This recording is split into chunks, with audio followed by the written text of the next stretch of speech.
राज Vashishtha house में highest 38% share का stake holder था, पर अब उसमें से 30% शेयर वो आहान को देना चाहता था। ऐसा होने पर अब आहान के पास वशिष्ठ हाउस के सबसे ज्यादा शेयर होंगे। मिस्टर चोपड़ा, इसका मतलब क्या है? मैं आपके हिस्से की शेयर क्यों लूंगा? यंग मास्टर, मेरे भाई से बहुत बड़ी गलती हुई है। इसकी कीमत तो उसे चुकानी चाहिए, और उसका बड़ा भाई होने के नाते मैं आपसे रिक्वेस्ट कर रहा हूँ कि आप ये ऑफर एक्सेप्ट कर ले।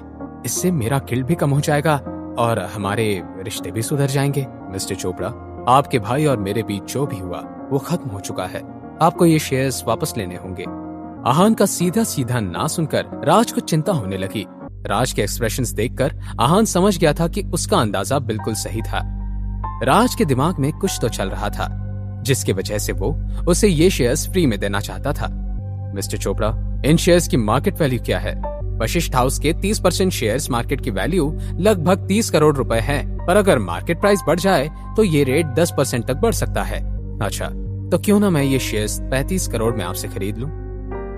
यंग मास्टर, आप मजाक कर रहे हैं ना? मैं आपको ये शेयर्स दे रहा हूँ, फिर आपको इन्हें खरीदने की क्या जरूरत है? मैं बिल्कुल मजाक नहीं कर रहा, मैं सच बोल रहा हूँ। मैं चाहता हूँ कि वशिष्ठ हाउस और ग्रो करे, इसलिए मैं ये शेयर्स खरीदना चाहता हूँ। पर यंग मास्टर, मिस्टर चोपड़ा, मैं जानता हूँ कि आप क्या कहना चाहते हैं, पर मैं अब भी यही बोलूंगा कि मैं ये शेयर्स खरीदना चाहता हूँ। अगर आप मुझे ये शेयर्स बेच देंगे तो फायदा आपका ही होगा। अगर आप सच में चाहते हैं कि मैं 30% शेयर का मालिक बनूं, तो आप इन्हें मुझे 35 करोड़ में बेच दीजिए। आहान का कॉन्फिडेंस और जिद देखकर राज हैरान था। राज को ऐसे देखकर आहान को कहीं ना कहीं मजा आ रहा था। उसके चेहरे से मुस्कान जा ही नहीं रही थी।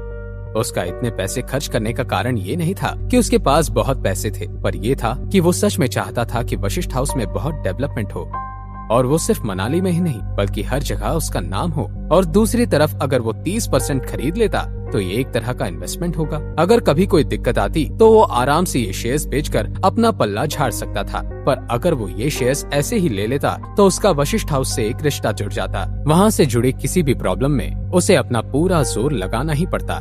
मिस्टर चोपड़ा, आपका क्या कहना है? अगर आपको ये मंजूर है तो मैं साइन कर देता हूँ। बाद में अस्मिता आपको पैसे ट्रांसफर कर देगी।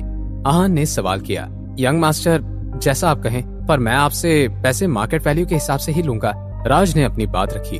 आहान ने बिना कुछ जवाब दिए पेपर लिए साइन ले ली और अस्मिता से पैसे ट्रांसफर करने को कहा। यंग मास्टर, ये वशिष्ठ हाउस का सुप्रीम मेंबरशिप कार्ड है, आप इसे रख लीजिए।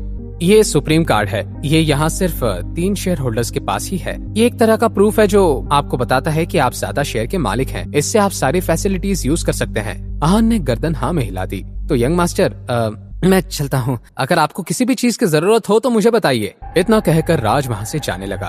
तभी एक जोर से आवाज आई। किसी ने दरवाजे को बहुत तेज लात मारकर दरवाजा खोला था।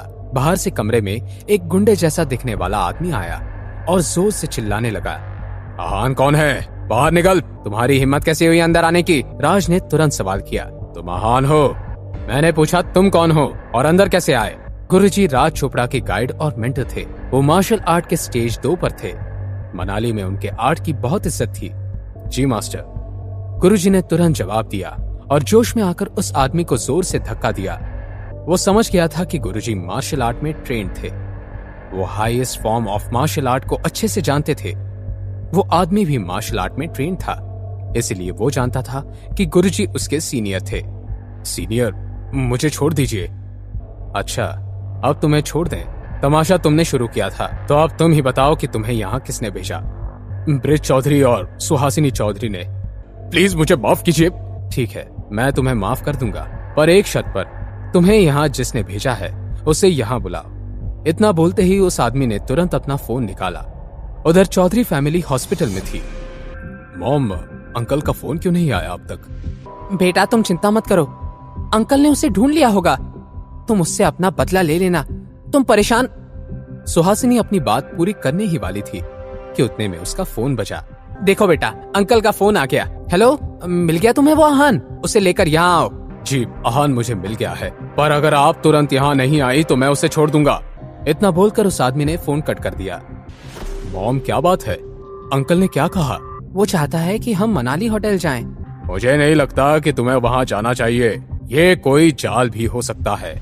मेरी बात मानो और वहाँ मत जाओ। ब्रिज ने एक बार फिर कोशिश की। अच्छा मॉम, लेट्स गो। अंकल ने हमें होटल बुलाया है। कुछ सोच समझ कर ही बुलाया।